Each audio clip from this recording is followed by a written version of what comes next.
ఎడారిలో సెలయేర్లు. జూలై 9వ తేదీ. ఊరకుండుడి, నేనే దేవుడిని తెలుసుకొనుడి. 46వ కీర్తన 10వ చరణం. ఈ ఆధునిక కాలంలో ప్రతీది అత్యవసరంతోనే జరుగుతుంది.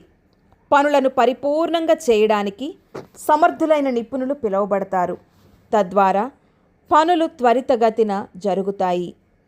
ఒక వ్యాపారం అత్యాధునిక సాంకేతిక గల పరికరాలను కలిగి లేకపోతే అది పురోగతి యొక్క ధూళిలో కొట్టుకొని పోయే ప్రమాదంలో ఉంటుంది. వేగం కూడా దాని నష్టాలను కలిగి ఉంటుంది. సముద్రాన్ని ఈదడానికి, భూగోళం చుట్టూ తిరిగి రావడానికి ఎంత తక్కువ సమయం పడుతుందో గ్రహించినప్పుడు ప్రపంచం అనేది చిన్నదిగాను, అతి తక్కువ ఆకర్షణీయంగాను కనపడుతుంది.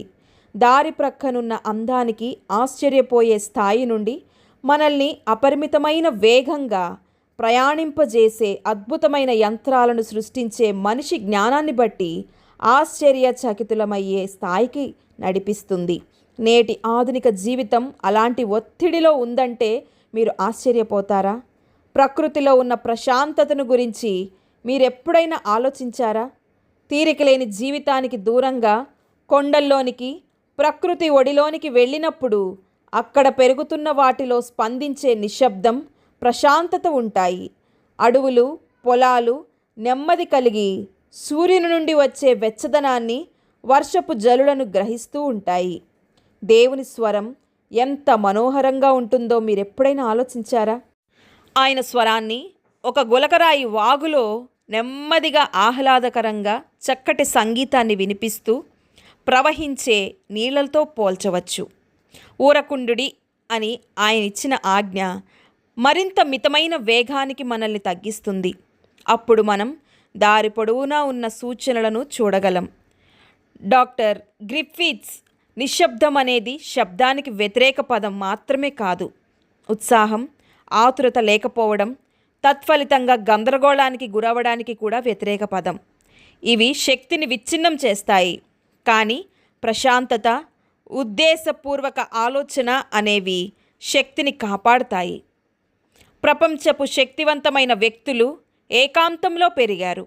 ధర్మశాస్త్ర ఉపదేశకుల రాకుమారుడు, ఇశ్రాయేలీలకు నాయకుడు మిద్యాను అరణ్యంలో ఎవరికి తెలియకుండా ఒంటరిగా 40 సంవత్సరాలు గడిపాడు. మన ప్రభువుకు ముందుగా నడిచి మార్గాన్ని సరళం చేసిన ప్రవక్త దూత కారుతో తీసిన నిప్పును తన పెదాలకు తగిలించినప్పుడు క్షమాపణ పొంది, నేనున్నాను ప్రభువా, నన్ను పంపు అను వాటిని అనుభవించాడు.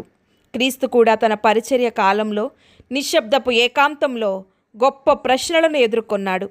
పరిశుద్ధుడైన పౌలుకు పరిచర్య పట్ల ఆ భారం, ఉజ్జీవం అరేబియాలో ఒంటరిగా గడిపిన సమయం నుండే వచ్చింది.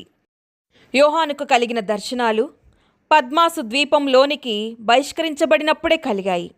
క్రైస్తవ సన్యాసి అయిన పీటర్ ఐరోపాలో క్రూసేడులు పెట్టడానికి ప్రేరేపించబడ్డాడు. సాధు స్వభావి అయి క్రైస్తవ సన్యాసిగా జీవించిన లూథర్ ప్రస్తుత చరిత్రను నూతన నాగరికతగా మార్చాడు. విమోచకుడైన లింకన్ కెంటకీలో నిశ్శబ్దంగా ఉండే పర్వత ప్రాంతాల నుండి ఇల్లినోయిస్లోని విస్తారమైన అడవి ప్రాంతం నుండి వచ్చాడు. నిశ్శబ్దంగాను ప్రశాంతంగాను ఉన్న ఏకాంత సమయాలు తమ స్వయాన్ని, ప్రకృతిని, దేవుని తెలుసుకోవడానికి, ఒక గొప్ప సేవ కొరకు సిద్ధపడడానికి అవకాశమిచ్చాయి. నిశ్శబ్దం మనల్ని పిలుస్తుంది. ప్రశాంతంగా ఉండే కళను నేర్చుకుందాం. ఇది భద్రత, ఓదార్పు, బలం. ఈ ఆయుధంతో మనం శబ్దం చేసే తెగుళ్లను అధిగమిస్తాము. దేవుడి మాటలను దీవించునుగాక. ఆమెన్.